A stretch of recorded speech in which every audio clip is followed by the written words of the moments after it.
안녕하세요. 대단히 반갑습니다. 에우리피데스의 메데이아 8 김환영. 최악의 낭녀? 그리스 신화에서 모티브를 따온 서양 최초의 페미니즘 작품은 작가인 에우리피데스는 보편성을 바탕으로 약자들 편에 선 사람. 프레데릭 샌드스 1829에서 1904가 그린 메데이아 1866에서 1868년께 작품. 메데니아는 정의란 무엇인가를 묻는 작품이다. 사진, 구글 문화원. 매 분마다 새로운 노래가 나온다는 주장이 있다.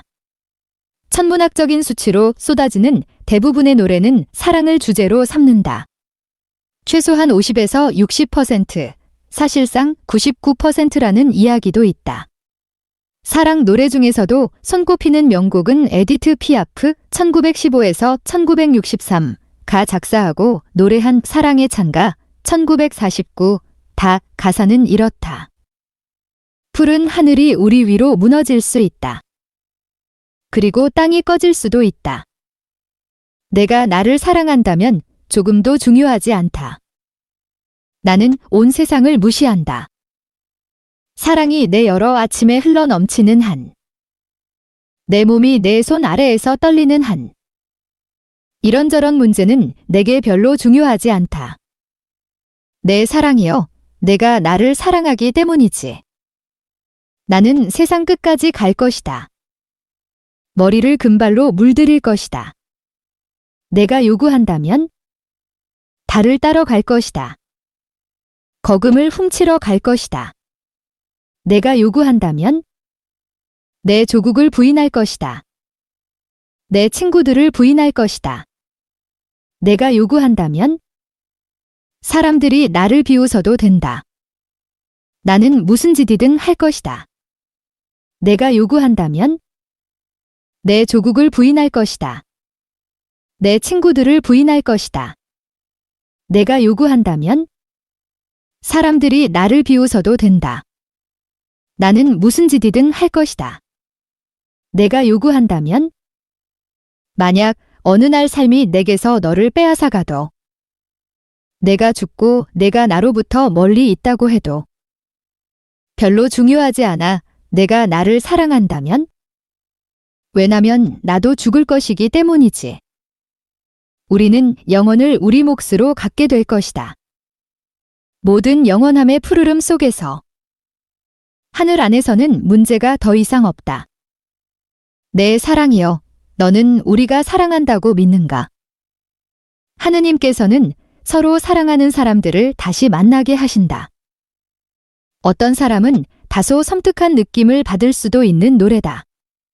사랑의 찬가를 영어로 번안한 내가 나를 사랑한다면 If You Love Me 1954년에서는 원래 가사의 느낌을 최대한 살리면서 조국과 우정까지 부인할 수 있다는 대목은 삭제됐다. 서구 문화를 낳은 정경, 캐넌 중 하나. 귀스타브 모로 1826에서 1898가 그린 이아손과 메데이아 1865. 사진, 아트리뉴얼 센터, ARC.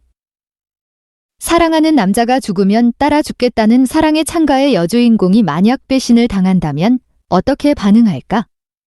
시름시름 앓으며 한을 품을 수도 있겠지만 처절하게 복수를 할지도 모른다. 메데이아의 주인공 메데이아가 그런 경우다. 메데이아는 아이스킬로스 기원전 524에서 456, 소포클레스 기원전 496년께 406와 더불어 고대 그리스 3대 비극 작가인 에우리피데스 기원전 484 혹은 486년께 406년께의 대표작이다. 이 작품은 서구 문화를 낳은 정경 캐넌 중 하나다. 첫 공연은 431년 아테네의 디오니소스 축제 때였다. 3등을 했다. 아마도 관객들을 불편하게 만들었기 때문이다. 메데이아는 그리스 신화에서 모티브를 따왔다. 극장에 모인 1만 7천 명에 달하는 관객은 메데이아의 주인공인 메데이아와 이아손에 대해 잘 알고 있었다. 우리는 춘향이나 장희빈, 장녹수를 잘 아는 것처럼. 그렇기에 새로운 작품의 재해석이 신통치 않으면 외면당하기 일쑤. 그리스 신화에서 메데이아의 아들들은 메데이아가 도망친 다음 코린토스 사람들에게 죽임을 당한다. 에우리피데스의 메데이아는 두 아들을 제 손으로 죽인다. 아주 간단하게 요약하면 메데이아의 줄거리는 이렇다. 바람난 남편의 배신에 분격한 메데이아가 복수를 위해 남편 이아손의 새 아내와 새 장인을 죽이고 아들 둘을 죽인다는 이야기다. 이아손의 수호신은 그리스 신화 최고의 여신 헤라, 제우스의 배우자다. 헤라는 이아손을 돕기 위해 메데이아가 이아손과 사랑에 빠지게 만든다. 콜키스의 공주인 메데이아는 태양신 헬리오스의 손녀다. 마법사인 메데이아에게는 신비로운 능력이 있다. 모든 신화 속 영웅이 그렇듯 이아손은 1년에 미션 임파서블을 성공시켜야 한다. 영웅으로 인정받기 위해서다. 그중 대표적인 게 왕권과 태양을 상징하는 황금양모 골던 플리스를 얻는 것이다. 이아손을 돕기 위해 메데이아는 가족을 버린다. 친동생을 죽이고 아버지와 조국을 배반한다. 호동왕자를 위해 자명고를 찢어버린 낭낭공주가 연상된다. 사랑의 창가의 노랫말은 동서고금을 막론하고 지극히 현실적인 때가 있다. 가장 많이 연극, 영화로 만들어진 그리스 비극. 장프랑수아 드 트로이 1679에서 1752가 그린 메데이아에게 영원한 사랑을 맹세하는 이아손 1742. 사진 내셔널 갤러리. 메데이아, 이아손 커플은 코린토스에 정착해 행복하게 산다. 아들 둘을 낳았다. 남편 이아손의 출세주의 본능이 화를 낳았다. 이아손은 메데이아와 자식들을 버리고 코린토스의 공주 크레오사와 결혼하려고 한다. 이아손은 자신의 생명의 은인이자 자신을 영웅으로 만들어준 메데이아를 배신한 것이다. 메데이아 앞에 나타난 이아손은 자신이 크레오사 공주와 결혼해야 아들들을 포함해 모든 사람이 행복해질 수 있다고 말 같지 않은 말을 늘어놓는다. 때가 되면 두 가정을 합치고 메데이아를 첩으로 삼겠단다. 크레오사의 아버지 크레온 왕이 나타나 메데이아에게 아들들과 함께 코린토스를 떠나라고 명령한다. 딱 하루를 준다. 메데이아는 하루라는 기회를 포착해야 한다. 메데이아는 상심과 분노를 어떻게 해결해야 할까? 여러 가지 옵션이 있다. 자살할 수도 있다. 이아손과 크레오사와 크레온을 죽이고 두 아들과 도망갈 수도 있다. 메데이아는 결국 크레오사와 크레온뿐만 아니라 자식들을 죽이기로 결정한다. 모성애 때문에 잠시 갈등하지만 극단적인 복수를 선택한다. 남편을 살리고 자식들을 죽이기로 한 배경에는 우연히 메데이아를 보러 온 아테네 왕 아이게우스가 있다. 메데이아의 오랜 친구인 아이게우스는 자식이 없어 고통스러워한다. 메데이아는 자식이 없는 고통을 이아손에게 선물하기로 결심한다. 마법사인 메데이아는 아이게우스에게 아이를 얻을 수 있는 비방을 주는 대신 아이게우스는 안식처를 보장한다. 서로 윈윈이다. 집안의 갑오로 내려오는 가운과 왕관에 독을 묻혀 크레오사에게 선물로 가장에 보낸다. 새 신부뿐만 아니라 죽어가는 딸을 부둥켜 안은 크레온 또한 고통스럽게 죽는다. 복수에 성공한 메데이아는 할아버지 헬리오스가 보낸 날개 달린 용들이 끄는 전차를 타고 아테네로 떠난다. 두 아들의 시신을 아는 모습을 망연자실한 이아손에게 보여주고 나서 메데이아는 이브, 트로이의 헬렌, 살로메, 성모 마리아, 마리아 막달레나와 더불어 서양 문명사, 문학사의 의식적, 무의식적 여성의 전형으로 자리 잡았다. 그런데 메데이아는 최악의 악녀다. 그럼에도 에우리피데스는 관객, 독자들이 메데이아와 공감하게 만든다. 작가 에우리피데스의 재주 덕분일 것이다. 어쩌면 메데아가 주인공이기 때문이다. 사람은 주인공에게 약하고 관대하다. 가상의 주인공의 허물을 눈감아주는 것처럼 정치 무대의 주인공들인 지도자들의 부도덕성 또한 용인되는 경우가 많다. 관객들이 무자비한 보복을 펼친 메데이아와 공감하게 만들려면 또 다른 편견의 벽을 넘어야 했다. 메데이아의 고향 콜키스는 흑해 지역에 있다. 지금은 그리스와 같은 동네이지만 당시 그리스인들에게 콜키스는 세계의 끝이었다. 그리스인들에게 그리스어를 사용하지 않는 사람들은 모두 야만인이었다. 그리스인들에게 그리스는 법과 질서의 세계, 그리스 밖은 무질서의 세계였다. 비평가들은 메데이아는 시원적 페미니즘 작품으로 인정한다. 메데이아는 20에서 21세기에 가장 많이 연극 영화로 만들어진 그리스 비극이다.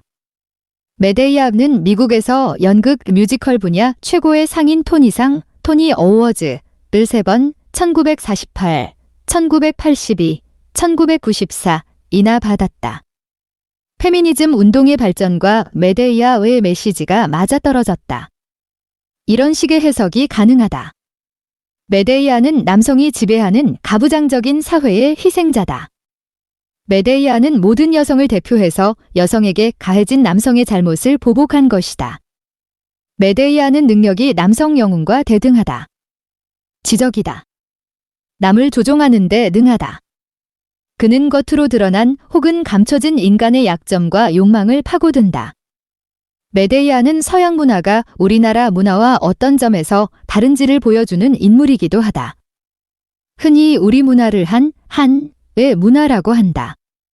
한은 몹시 원망스럽고 억울하거나 안타깝고 슬퍼 응어리진 마음의이다. 한풀이 하늘 푸는 일라는 말이 있기는 하다. 하지만 우리 문화에서 한은 뭔가 승화하고 삭혀야 할 감정의 문제다. 서양 문화에는 보복이 곧 한풀이라는 것을 메데이아가 예시한다. 메데이아는 여러 의문을 제기한다. 그중 하나는 자식이란 무엇인가이다. 자식은 사랑의 결실이다. 하지만 사랑이 사라지면 자식은 찬밥 신세가 될 가능성이 있다. 이아손도 메데이아도 자식을 버렸다. 아이들은 아무런 죄 없이 죽어가야 했다. 자식은 내가 낳았으니 내 소유일까? 내 소유니 아무렇게나 해도 될까? 심지어 죽여도 될까? 정의란 무엇인가를 묻는 작품이기도 하다. 보복도 정의의 한 요소이긴 하지만 적절한 보복의 테두리는 무엇일까? 눈에는 눈, 이에는 이라고 하지만 백배천재로 갚는 것도 정의일까? 마키아벨리와 비슷한 작가? 존 윌리엄 워터하우스 1849에서 1917가 그린 이아손과 메데이아 1907 사진 제이터하우스.com 연극사에서 에우리피데스가 수행한 역할은 어쩌면 도덕과 정치를 분리하며 현실주의를 내세운 니콜로 마키아벨리 1469에서 1527와 비슷하다. 마키아벨리는 군주론 1513에서 당위의 정치가 아니라 있는 그대로의 정치를 이론화했다. 에우리피데스 또한 있는 그대로의 세상, 있는 그대로의 사랑을 보여준다. 에우리피데스의 출생지는 살라미스다. 그가 살라미스 해전 기원전 480년 당일에 태어났다는 전설도 있다. 살라미스 해전은 그리스 함대가 페르시아 함대를 살라미스 해협에서 맞아 격파한 전투다.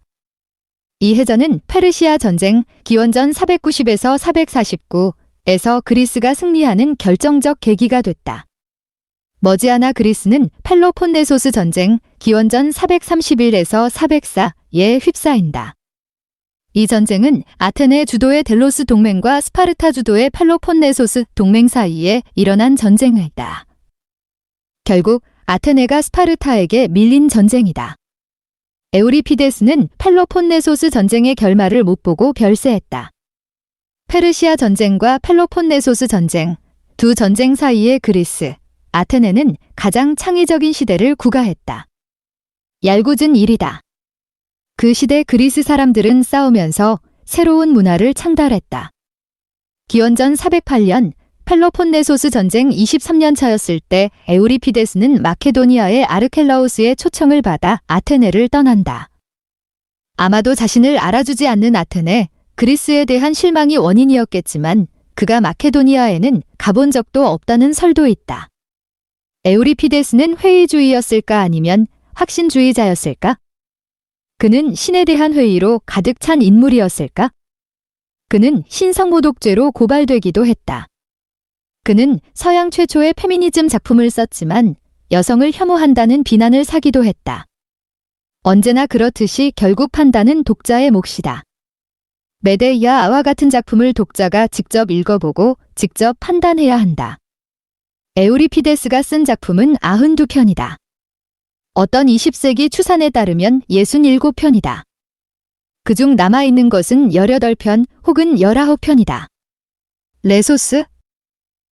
가 다른 에우리피데스 작품과 스타일이 다르다는 주장 때문이다.